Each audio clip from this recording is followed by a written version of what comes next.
some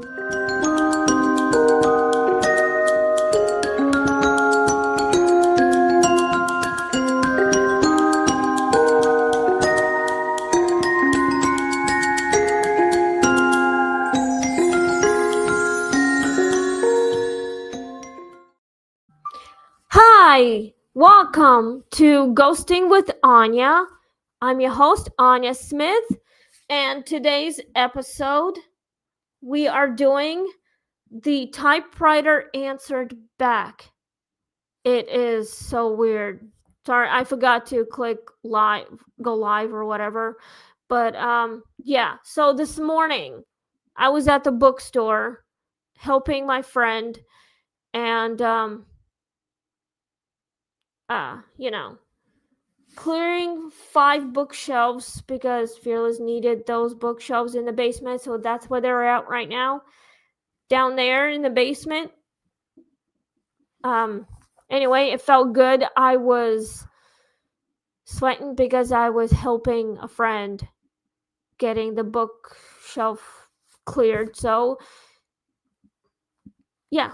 That's why I'm sweating. So we are doing the typewriter that answered back. So that's exactly what we're doing. And hello, Christopher Datey. So yes. Anyway, at 2:30, somewhere around there, I will be back at the bookstore just picking up my drink and my snack. And then I will walk home and just do what I gotta do. So let's get started on the new story. Thank you for tuning in, and please click like, share, and subscribe. And yesterday was newsed up, so it's all good. I'm doing great. So anyway, we'll be doing another story by next week. So everything's okay. And Chris, I'm okay. How are you doing? Let me know on the comments. If you want to help clear more bookshelves, just throw them out on the freaking floor as stacks. And all these books that I was clearing out, the grown-up books, it belongs to Fearless. But we can take children's books. He said we can take whatever we want, like kids' books, collection stuff, and like the plant or whatever. But yeah, so here's what it is.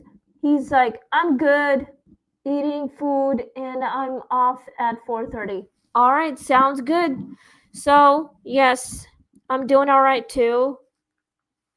I'm gonna have my lunch soon as well. Probably have my lunch at home, more spaghetti or whatever. But now let's get started on the story. And here's what my boyfriend says. Now I plan clear out bunch books for my niece and nephew. Of course you do. I got 3 children's books from 2 dads in the bookstore. And I got the whole collection of Harry Potter books for me. It's, on the little desk in the corner by the kitchen entrance. So anyway, that's where I'm keeping it because it's for me, because I'd never had any collection of Harry Potter for myself. That is why I took it. And Fearless said I can have it. And we can get those 3 children's books for our niece and nephew. That's right, Chris. It's for us, for our niece and nephew. But, anyway, everyone, I hope you guys are doing all right. It is pouring outside. It's raining almost like frozen water, like becomes ice. And that would be a terrible thing. So, anyway, now let's get started on the story. So please click like, share, subscribe, and follow me on YouTube, and follow me on Instagram, maybe on TikTok as well. So just sit back and relax, and let's get started on the story. We are on episode 48, which is season 3 still. The typewriter that answered back. Listen carefully, everyone. Marla found an old typewriter in a thrift shop, keys stiff and with dust. That night, she left it on her desk untouched. In the morning, a single page sat in the tray. Hello, Marla. That's creepy. Seriously. Like, if I leave stuff untouched and someone calls out my name, like disembodied voice, that is so creepy. I would never do anything like that. Not to scare myself or prank other people. That's just weird. I don't do pranks. Not anymore. All right, let's continue on. Shaken, she typed back, "Who are you?" The reply clacked onto the paper without her touching the keys. "The one who listens." She tried again. "What do you want?" The machine answered, "Company." Ooh, I think that typewriter is cursed and possessed. Maybe it's a spirit that wants Marla's attention. Maybe she was chosen somehow. And I would be freaking out or be brave enough to investigate it. I would probably investigate it. Now let's continue on the story. Over the next week, Marla found herself writing conversations late into the night. The replies grew more personal, detailing her thoughts before she wrote them. Her fears she never shared aloud. Yeah, like that's gonna happen to me anytime soon. One morning, she woke with her fingers blackened by ink. A note lay in the tray. "You wrote for me, now I'll write for you." That day, her diary was filled cover to cover, though she hadn't touched it. Damn! That's even creepier. Ha! Yeah, I would never do that. So, anyway, is it just me, or the typewriter felt like, I don't know, cursed or somehow clearly possessed and strange, weird shit been going on ever since Marla found that thing? Let's go to the questions before I sign off. I'll be reading my book after this anyway, or get the hold of Amazon and find out why I'm not getting paid after publishing my book and put them online. Like, clearly. We'll figure something out. So, let's go with the questions. Who was typing on the typewriter? Ooh. I think it was probably the spirit, but whoever had that typewriter in the past is very possessive and obsessed. And here's what my boyfriend said. Was it someone who knew her personally? That's a good question, babe. I don't know. Let's just find out until it makes more sense. Well, maybe Marla knew someone before, but it might be her spirit, or perhaps maybe it's one of her ancestors that had a typewriter, somehow became attached to it. Perhaps maybe she knew someone from the past. I'm not sure. He says, I think it's ghost that knew her. You might be right. So I think it's probably a spirit that knew her from the past. Hey, it could be one of her ancestors. You never know. Maybe she was chosen somehow.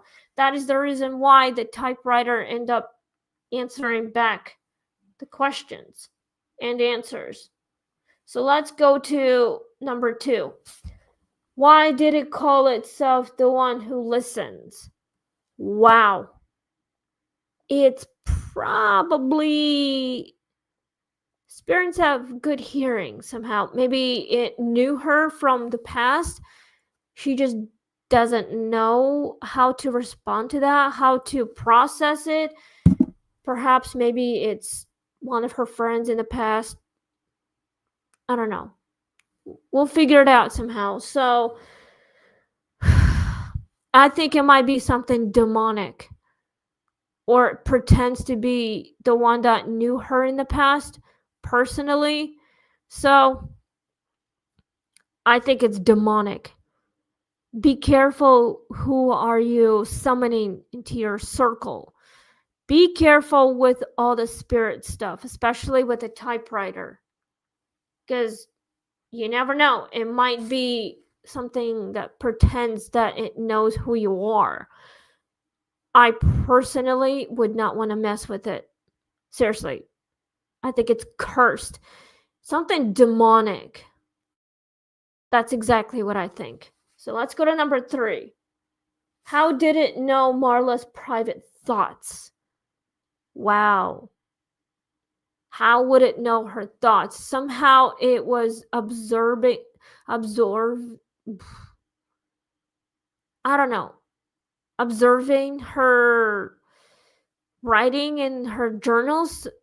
It probably knew her, but it somehow still doesn't remember. But I think it's probably an observer, something demonic. Maybe it's her ancestors, but she doesn't know how to like investigate all this shit. She needs to go to a background check and see what is going on with her typewriter, like any legends, whoever owned it before her. Like clearly someone in the past must have known how to use the typewriter. A lot of people would know because they're professional. But we need to figure it out. But if I had a typewriter, I would not know how to use it. Clearly, I've never used a typewriter in my life. If my boyfriend did, he would probably would know how. But yeah. So, all right. Let's go to number 4. Was it a ghost, spirit, or something else? Ooh, I think it might be something else. Could be also a spirit. It may be a good one or it might be a bad one. I think it might be both. So, if I had a typewriter, I would want to check the archives and backgrounds and see whoever owned it in the past. I don't know. We might have to contact something or whatever, but I'd say contact the professional paranormal investigators and find out whoever the typewriter belonged to. We would have to, like, I don't know, go do some research and maybe, obviously, John Zaffis, whatever his name is, he collects all the haunted items, especially the typewriters. I mean, if Marla knew that it would be haunted, she would need to call the professional ghost hunters and find out. And they could find out why the typewriter is talking back to the humans. And here's what he is. I use keyboard every day. Yes, you do. Yes, you do. Chris, do you even know how to use a typewriter if you ever had one? Would you ever use it? Would you know how to use it? For me, I probably would know how because I never had one. But if the professional ghost hunter collector of all the haunted um, items, like John Savis, whatever his name is, he would probably do some research and find out, and he collects them. I've seen a show, and all these things are very haunted, like computers, typewriters, bunch of other shit, like cell phones or whatever, especially the historical ones. Goes back to like centuries in the past. All right. Why did it begin writing in her diary? Somehow it wanted to, because it wanted to communicate with her from beyond the grave. Spirits do that, especially through the TV or internet or whatever it wants. Or it's just a disembodied voice. I think it's probably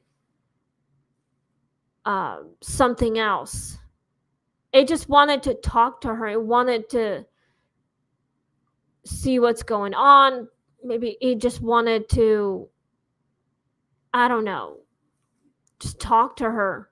Free the spirit from beyond the grave. And here's what he said. Yes, I could figure it out, similar to a keyboard. That is so true. I would want to find out where it actually comes from and what era did it come from. Like, seriously. He says, about to go back to work in minutes. Okay, that's cool. And if you ever had a keyboard, like typewriter, we both would have to use it somehow, but I probably don't know if I'll ever use it. I use my phone to type whatever I want. So it began to type in, write in her diary. It's probably because it wanted to communicate with her. It chose her because it wants to be free. Maybe it was trapped in a house somewhere or in like a shop, like whatever it is. Because it just wanted to talk to her somehow. It wanted to be free. Okay, 2 more questions and then we'll be signing off. Would you keep talking to it or stop? Well, that's a tough one. I probably would want to stop it because you never know who you are talking to. I probably would want to stop or continue investigating it. It would be both. But for me, I would rather stop it and more investigations maybe, but I'll have to be brave. I do not want to summon anything that I would not know. Like, you never know who it is or what it is. So you gotta stop using the typewriter because it's not a good sign, because you never know what it is. So I would stop it. I would not continue talking to it. No, I'd rather not reply to it. So let's go to the last question and then signing off. How does writing blur the line between author and reader? Oh, that's even creepier. Well, the writing is very unique and imaginative. The author has to have all the imagination and pretty much a lot of talent and more knowledge, and a lot of experience. Okay? I'm one of the authors, and I just finished writing my first novel, Anya's Ghost Stories Volume 1. And yes, that is my actual book, and I literally published it like 2 months ago, and it was so awesome, and everyone loves it. Everyone has been buying it, and I feel proud about it. And the reader who wants to read the book about it can experience the same thing. And the author will be experiencing a lot of paranormal stuff while writing a novel. Any experience thing, like Stephen King, Danielle Steele, and Tammy Hogue, or whoever else. Whoever wrote the book has a lot of experience, like living their lives, living their weird shit that's been happening to them. That's how they write their books. And the reader would be like living with it, like being a part of that book. This is how it is. I am reading Stephen King book right now. It's like I'm already a part of it. You get sucked into it. You go along with it. And once you're done with that book, and you're like, wow, that is so interesting. Perhaps maybe I'll reread it anytime right now I want to read another and live that part again. But yeah, this is what it is. So, anyway, it's almost time. So, we are almost out of time. So, next week we'll be doing the footsteps upstairs. We'll figure it out what's going on. So, anyway, yeah, this is what it is. This story can be like almost related to real life events. And this is what mine would be. As I was writing my book, I can relive this life. It's like it's a part of your past and you can't escape it no matter how hard you are trying to. And you have to like explain a lot in a book what the readers would want to know and how to help all the spirits to move on. Like Marla, she was chosen somehow to trying to figure out how to help the spirit, but you never know what that is, and you don't know how to help it, you don't know how to escape it. I think it's something else. It's demonic, and I say stay away from it. So anyway, we are out of time. So thank you for listening to my ghost story. I'm your host, Anya Smith, and this is Ghosting with Anya. Next week we'll be doing the footsteps upstairs, which is like something to do with the spirit being trapped in the attic somewhere and going up and down or back and forth in the attic of the footsteps, and you don't see it, but you're hearing it. So anyway, thank you for listening, and we'll see you next time. Next Tuesday. Or I might do it tomorrow. If you guys want me to do it tomorrow, I will do episode 49. So please click like, share, and subscribe, and we'll see you next week. And stay safe, stay spooky, and just have fun. And, just live your lives, just have fun and just stay safe, and we'll see you next week. Have a good day. Stay dry. Stay spooky. Bye.